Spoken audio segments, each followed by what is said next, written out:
Sermon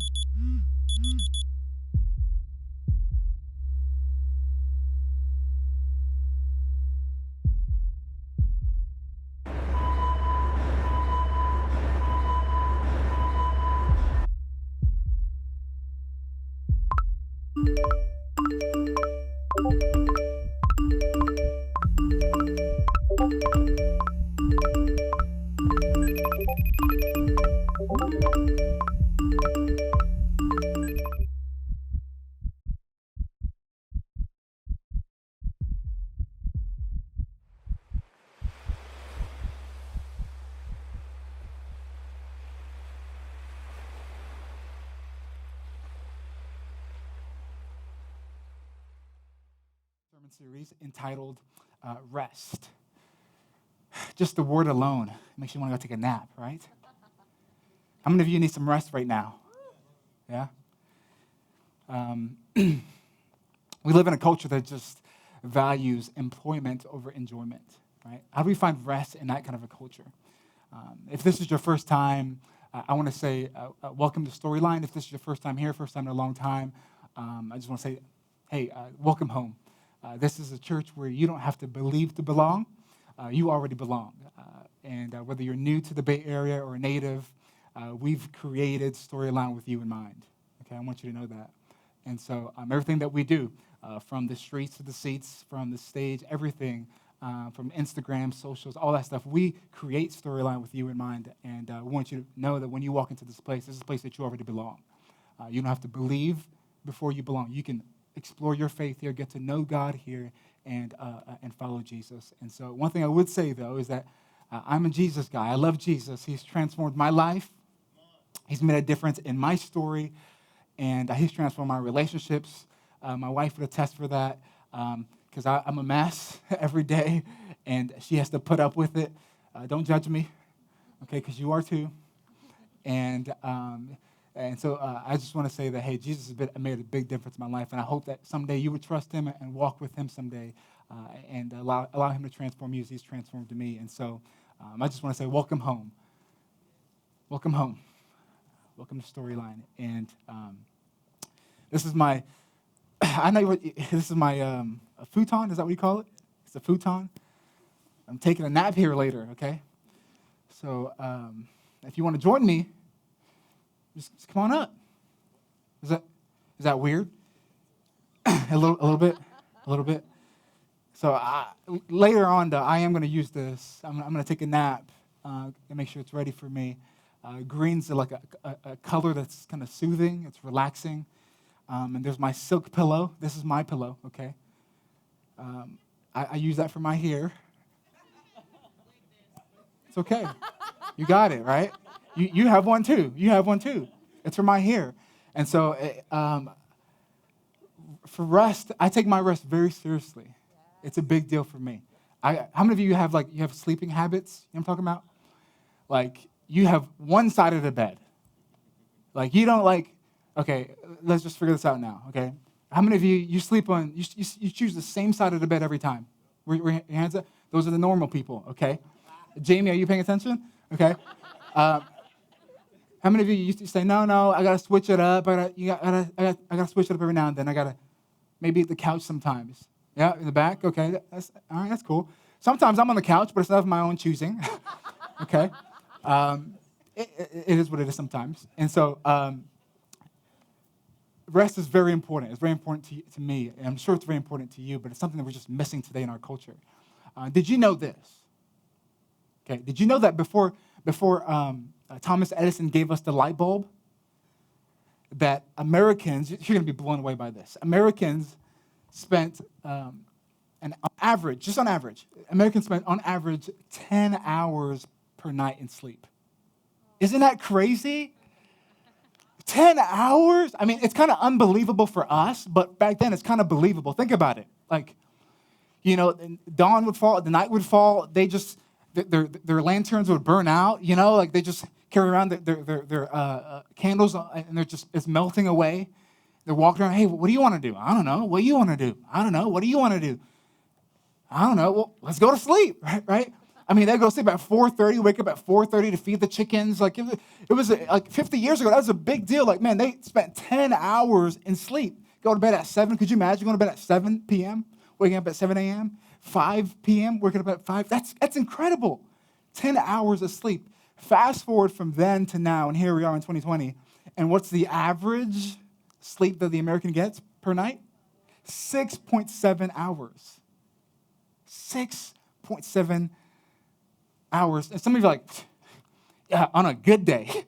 On a good day, that's me. And sadly, my hand's raised. I'm with you. On a good day as well for me. And so, man, we're just sleep deprived. It's just, and being here in the Bay Area it's beautiful, right? Don't you love it? There's a lot of things to love, like diversity and culture and food and ethnicity and inclusivity. It's just, there's so much to love about the Bay Area. But among things that are safe in the Bay Area is also, it's a safe haven for workaholics. It's a safe haven for workaholics. Right? Round the hour clock is freedom. No, it's not. That's never-ending work. It's just a safe haven for workaholics. And so, how do we find rest, right? Right, over this employment, over enjoyment culture, right? And people are just addicted to adrenaline. You notice that? We're all just addicted to the next kick, right? The next new technology, the next new iPhone, the next Instagram post, the next app, the next swipe right, the next right. We're just addicted to adrenaline. We're just addicted to this idea of just, man, what's new, what's next? There's never any rest. There's always this grind and hustle and toil. There's just no rest. There's none. And so how do we get rest? How do we find that in a culture where it's employment over enjoyment? Right? Hashtag no days off. Right? You usually, when you see that, it's someone in the gym usually. Right? By the way, if you search that hashtag no days off, you'll find 5.9 million posts on Instagram of people taking curated selfies. You know what I'm talking about? Like, it's the angle is right, the shoulders, the tilt just right. You know what I'm talking about? The angle is perfect. Like, there's just the weight. Like, you have to lift 65 pounds. Like, what are you doing? Like, put that down. Right? There's just enough respiration on your forehead, right? Not too much to look like a hot mess, just enough to show that you've been putting in some work. You know what I'm talking about? It's just this curated picture of you, and you post it, right? Back up on my grind, yo. Back up on my flow, right? You just, like, the best caption ever, just to, like, hey, there's no rest. Hashtag no days off, right? When I think of hashtag no days off, I'm immediately taken back to this time I was in Las Vegas, okay? And I was in Las Vegas, and I just got done with my master's in Florida. I came back. It's the summer, midsummer. It's super hot. Come on, have you ever been to Las Vegas before? Super hot in Las Vegas. It's like 115-degree weather. A friend of mine who's also like a mentor, pastor of mine, his name is Josh, he invited me to do CrossFit with him. Okay, there's a lot of things to do in Las Vegas. CrossFit's not one of them, okay? And so he invited me to do CrossFit. It's 115-degree, middle of the summer.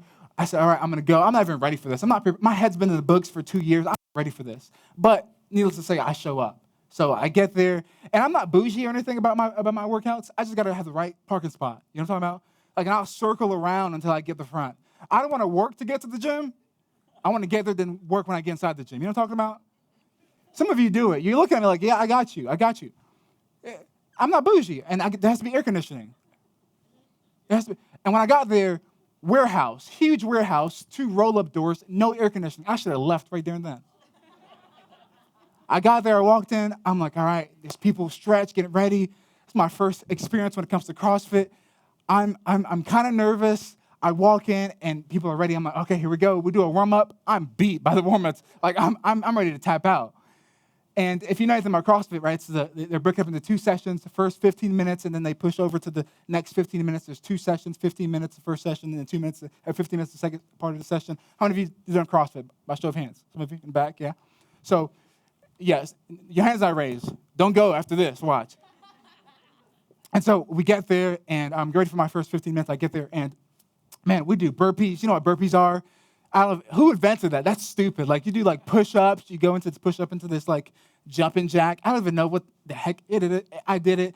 It was crazy. I was dead. Did pull-ups, 100 pull-ups. Okay. Some of you look at me like that's no problem. Are you serious? You try 100 pull-ups. Okay, 100 pull-ups. I was like, I can't do this. I'm doing it. I'm in the grind. There's snatches. You know what snatches are? There's 30 reps of snatches we had to do of 135 pounds. 24-inch box jumps, right? You jump up and down on a box. Who made that up? Like, how is that a workout? Right? There's snatches. There's box jumps. There's thrusters, 90-pound thrusters. I weigh 90 pounds myself. Okay, wall balls. You know what I'm talking about? Like. And we have to do 150 of them. There's these heavy, awkward-shaped balls that you're kind of going from a squat and pushing up on the wall, throwing on the wall. It's coming back down. You're catching it and going back down into a squat. 150 of those. I'm beat. Plus, we had to do sprints outside this warehouse in this 115-degree weather. A little before I know it, I'm outside, like, I don't know if they dragged me out there, but I'm a dry heaving on the curb, like, I'm done. I look up, and Josh is standing above me. I'm like, how did I get here? They're like, you crawled out here. I have no recollection of it. I'm just sitting there, I'm just beat, I'm worn out. Hashtag no days off, right?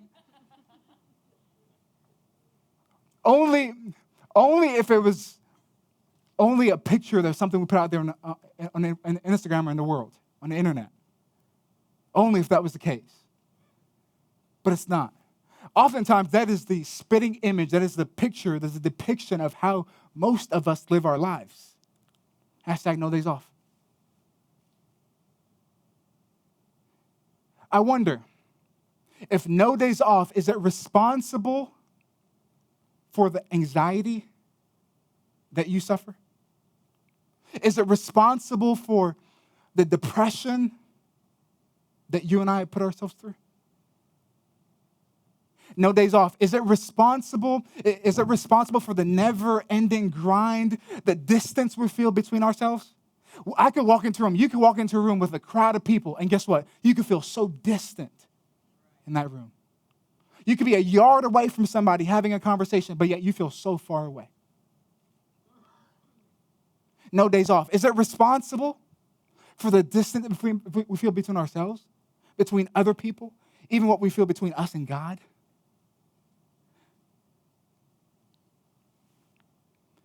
No days off. It doesn't have to be that way.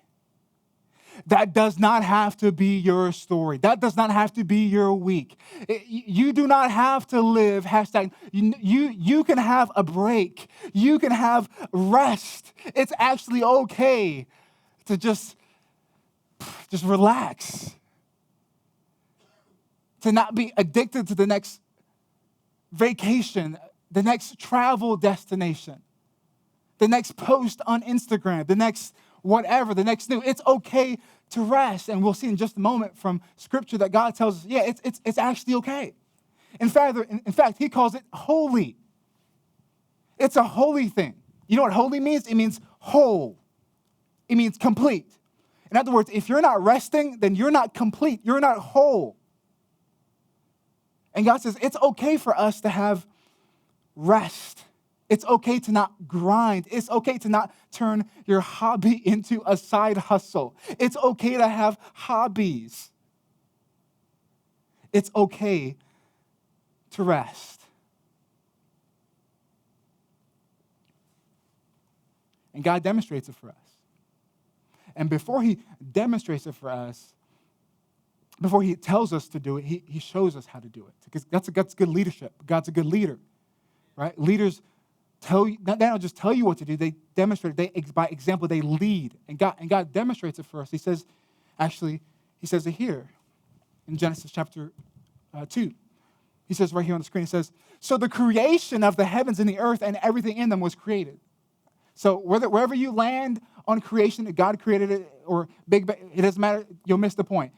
So the creation of the heavens and the earth and everything in it was created. God created everything. It was established, okay? It goes on to say, on the seventh day, God had finished the work. Say that with me. Finish the work of his creation. So he rested from all his work.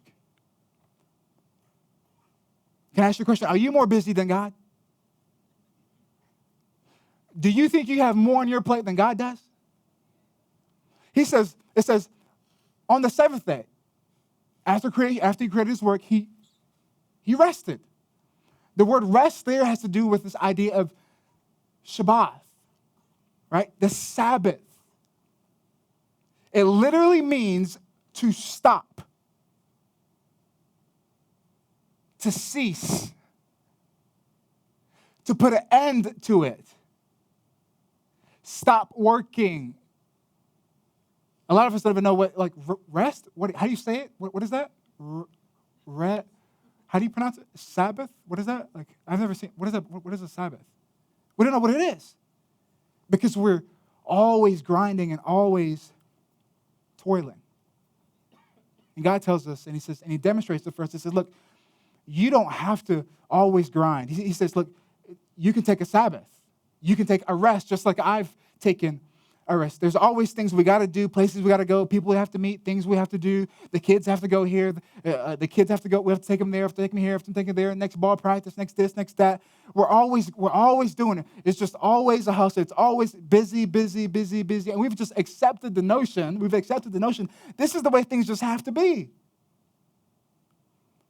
But God says, no.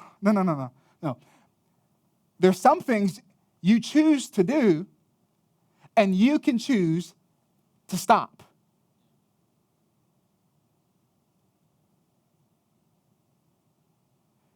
There's some things you can choose to do, and there's things you can just choose to stop. We don't know what that's like. We don't know what it is to slow down. We don't know what it is to stop. We don't know what it is to pause. We don't know what it is to be alone with our thoughts. We don't know how to be in a conversation and not be distant. We don't know how to slow down. And God says, look, before I tell you, I'm going to demonstrate it. I'm going to create, and after my creation, I'm going to rest from it.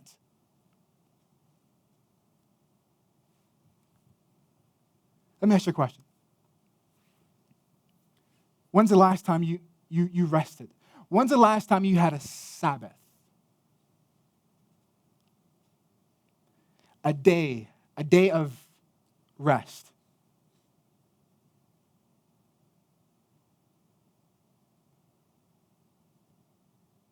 Just one day that you didn't do anything. You worked for 6 days, because that's a good thing, by the way, right? Working is good, right? There's tired.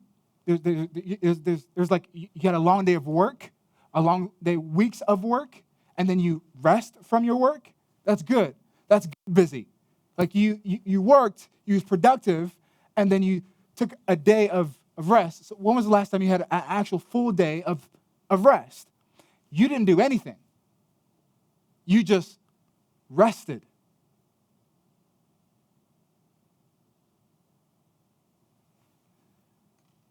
Yeah, me too. Right? When's the last time you just, not binge watch Stranger Things, but you just rested? You just got your blanket maybe, and you just kind of like laid down. You just didn't do anything. Even that's kind of awkward. Even that's kind of awkward for me, just to kind of like lay here and not just like, not be doing anything, but just stand here and just lay here and just kind of be my thoughts. Like that feels awkward for you. Because you're so busy all the time. Because I'm so busy all the time. And we've never actually had time that we've just kind of just laid down and we've just kind of just rested. Right? Because that feels a little awkward. Because we don't know what to, we've never rested. We've never had time alone. You never had time away from the kids. You never had time away from your spouse. Sometimes it's a good thing to just be alone.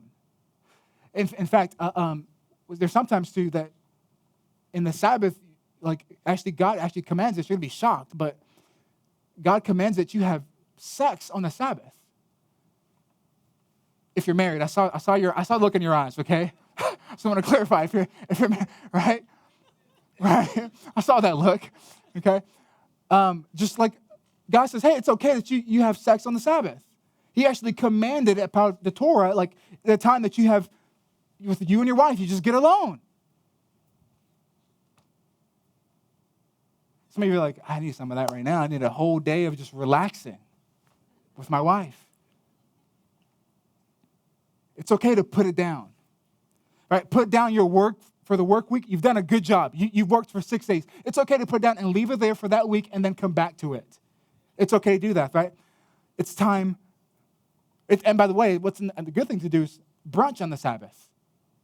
You know what I'm talking about? Like, have you ever done that? Like you get up and you're like, I'm gonna go brunch. Like that's a thing. Like you brunch, right? Like Sabbath is a verb. It's something you do. It's like when you say, like, let's go brunch, right? It's something you do. That's a good thing to do on the Sabbath. You go brunch, and when you go for a brunch, you go back to bed, right? God says, look, your work week, put it down. Leave it there for a week, or leave it there for 6 days, and then come back to it in the next work week. Just have an entire day. It's time to brunch. It's time to relax. It's time to Shabbat. It's time to rest from all your work. He goes on with the verse and he says, and God blessed the 7th day and called it, what does that word say? Holy. Because it was the day when he rested from all his work of creation. The word rest there, as I mentioned, is a Sabbath. Some of you, when you hear Sabbath, I intentionally did not start there in the beginning, but some of you, when you hear Sabbath, what do you think?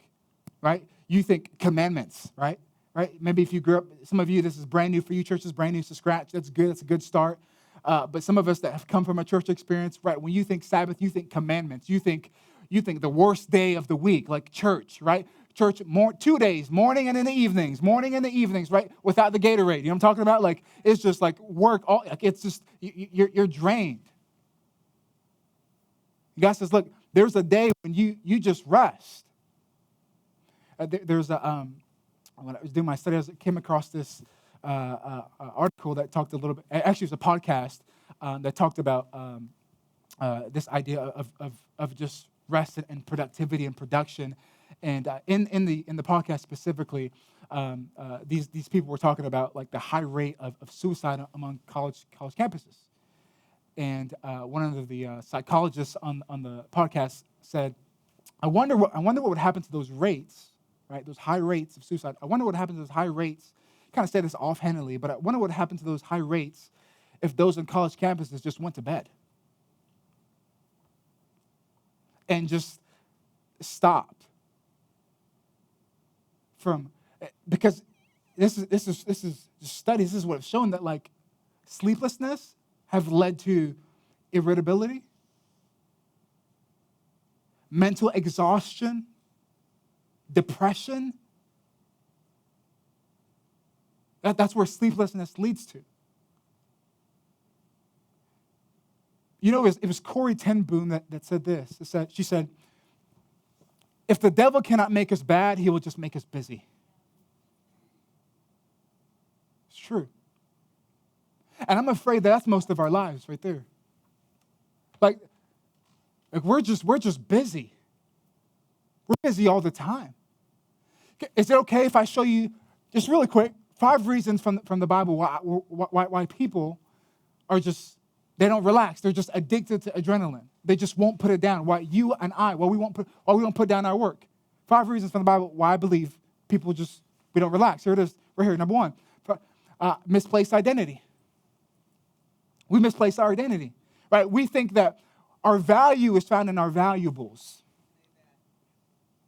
My worth is found in my work. My net worth is my self-worth. And we have this misplaced identity. We can't put it down because, man, I have to build something. I have to create something. And we misplace our identity. That's number one. But the second reason is this: materialism. Materialism is, I think, one of the reasons why we won't rest, we won't put it down. Isn't it interesting? Maybe you've thought about this like I've thought about this, but isn't it interesting that we spend the first half of our life sacrificing our health in order to get wealthy? And then we spend the second half of our life sacrificing our wealth in order to get our health back?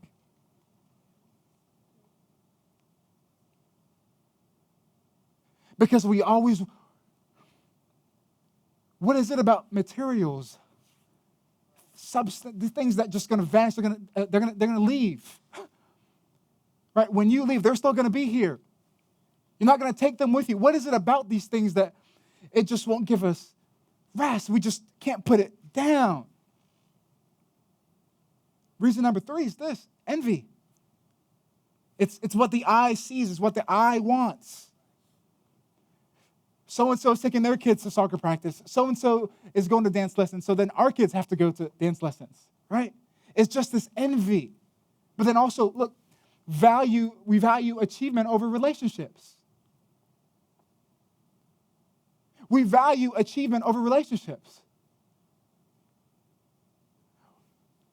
People will sacrifice their relationships. People will sacrifice their marriage, their dating life, a good thing that God's gifted and created them to have, to achieve something that they're going to leave behind.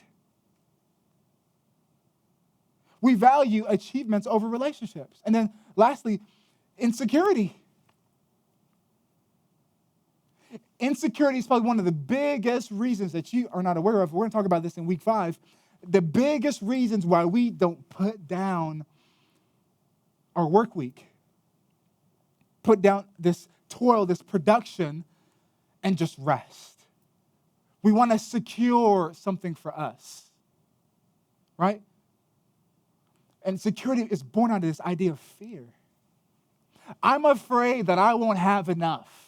I'm afraid that I won't have enough materials.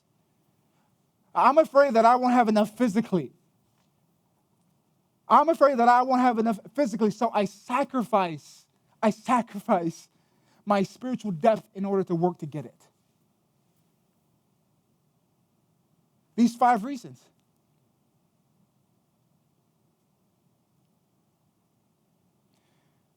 The other day, I think it was like a couple months ago, if Brandon was in here, he could probably remind me. It was a couple months ago. By the way, Pastor Brandon's going to be teaching next week, so you don't want to miss it. It's going to be awesome. He's going to pick it up and talk about a few of the things that we just talked about today. But a couple months ago, me and a couple others, we went on a church conference in San Jose area, and we're coming back on our way back from that conference. We're in the car, and Brandon was driving his minivan, because when you have kids, you have a minivan. Okay, I don't have any children. I like to participate from a distance. I get to be involved with Titus and Ari from a distance. I'm not ready yet.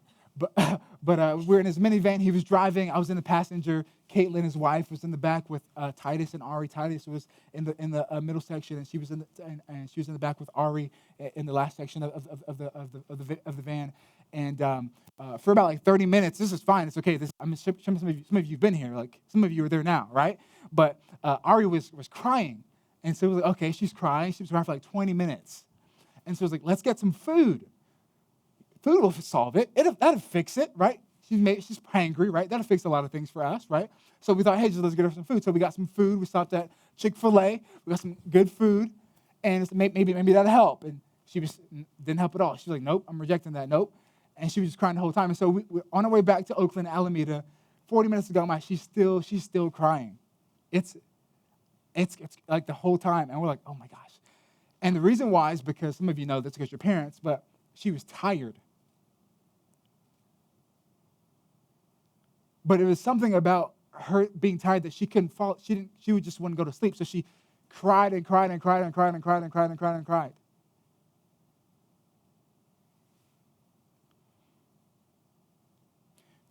I tell you that because I want to say this. Resistance to rest is a sign of immaturity.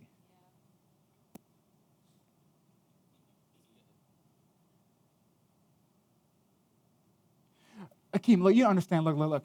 I'm on the track. I'm on the path of being a millionaire. Someday I'm going to have an airstream. Look, Akeem, you don't understand. Look, by the time I'm 30, I'm going to be a millionaire. Look, okay, that's great. That's great for you. That's awesome. But you won't get there if you're not resting.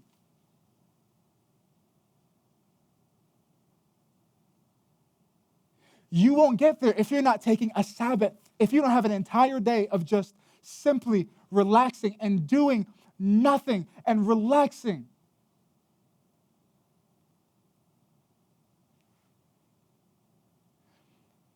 And you're probably thinking, no, that's just you. That's just me.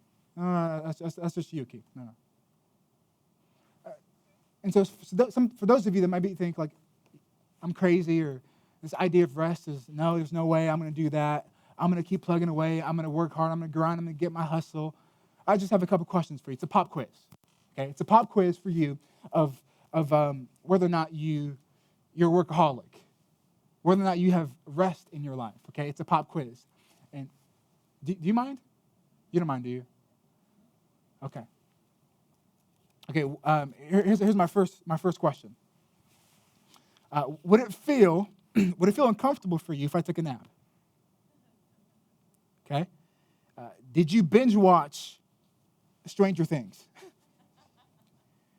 How about this one? Are you always in a hurry? Do you have to get sick to get time off? Is your to-do list, this is me, is your to-do list always unrealistically too long? Do you use your day offs to catch up on unfinished work? Has more than one person ever told you to slow down? How about this one? Do you feel guilty when you relax?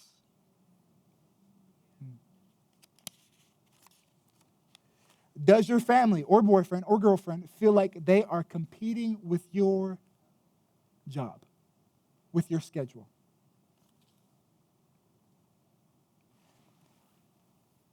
Have you given up on your quiet time?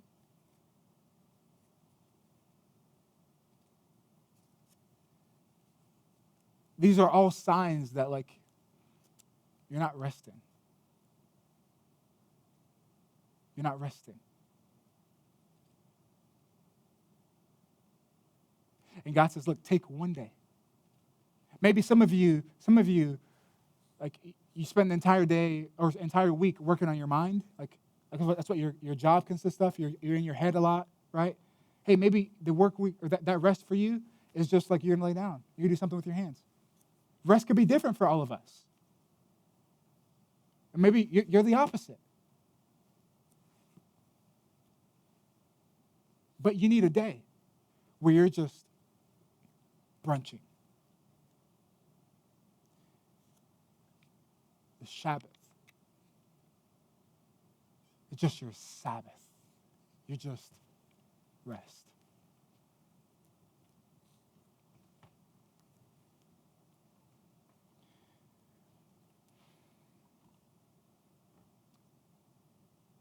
And God talks about this idea of rest. And I want to say this last thing about rest, about the Sabbath. It's not just a day of rest. The Sabbath, it's more than a day of rest. Does that make sense? So the Sabbath, it's not less than a day of rest. It's more than a day of rest. Does that make sense? Let me explain. There's a verse here. It says, "For if Joshua had given them rest," talking about the children of Israel, the people of God at this time, man, they've been through so much. By the way, when you read the Old Testament, look at it through the lens of the idea of God establishing a nation. And these people were in slavery. They were trying to prepare themselves to go into Canaan, which is Canaan. The word Canaan, it's a land that God had promised them. The word Canaan actually means rest. And so God said, hey, one day you're going to enter into the promised land, the day of rest. One day you're going to get there, a time of rest. God says, look, if for Joshua had given them that rest, this land of promise, they were working hard. They came out of slavery. They were building laws. They were building civilization. They were getting together this culture. They're establishing something. And one day they're going to enter into this land of rest, this time of rest, this nation. They're going to become a nation finally. For if Joshua had given them this rest, he says, God would not have spoken later about another day. What is he talking about?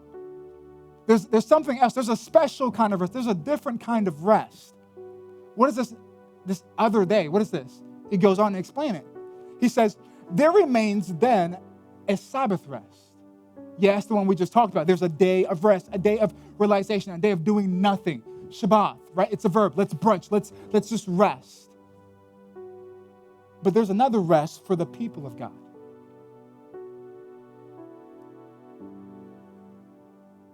What is this rest that he's talking about? What is this Sabbath rest that he's talking about? It's a special kind of rest. What is it? Well, he gives us an example.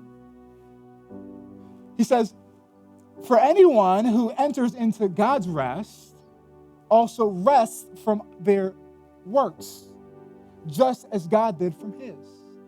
So we just talked about it, right? There's a time where God created his creation. He created his work, and then he took a day of rest, right? Think about it this way, right? The commandments, the laws, these rituals that these children of Israel had to establish, had to live by, had to check their boxes off by. There's this rest. They enter into this rest, a rest from that. The Old Testament pointing to another kind of rest, talking about Jesus. Jesus is our Sabbath. Jesus is our rest. It's like this. Adam. You remember Adam? Remember Adam? Raise your hand if you remember Adam. Okay, remember Adam? You never met him before, but you've heard of Adam. Adam, when God created the earth, you remember this? When God created the earth, what day was Adam created on? Sixth day, right? Sixth day, Adam was created. And he just kind of showed up. Like, he wasn't like born, but he was like created. Like, it's kind of complicated. It's confusing. But he was there. He was created. And there's Adam. He's there. He's been created. He's excited. He's glad to be here. Man, he's happy. He's happy about this. This is awesome. I'm so excited. Hey, is there something we need to do? And God's like, no, wait. It's about to be night sometime. We're about to go to sleep. Adam goes to sleep. He wakes up, and this is his first full day on earth, on this planet. Adam wakes up. He says, all right, so glad to be here. All right, what do I got to do? Do I need to name some animals or something? I was like, no. I've already created everything, right? And now it's time for you to rest. Adam's like, what? This is my first full day on the job, and now you're telling me to rest? It's the seventh day. And God says, yeah, I've created everything. Now you need to rest. That's Jesus. That's Jesus. You see, religion says do. God says, no. Rest. It's already been done. What are you talking? No. Is there something I need to do? No. God says, look, you just came into this relationship that I've already established and created. Now you just come in. You just become part of this, because this is something that I've already done all the work for you. Just enter into this relationship, this rest. You don't have to worry. No. Is there something? No. I've already done everything. I've already done the work. You rest. You Sabbath. You take the day off. Because Jesus is your Sabbath. He's created you for rest. See, grace isn't based on you. Grace is placed on you. It's not something you earn or something you do. No. It's favor that God's already earned on the behalf of you. He's already given it to you. And all you need to do is enter into that rest. All the work that He's already done it for you. You just come into this relationship. He's already established it. Now you rest.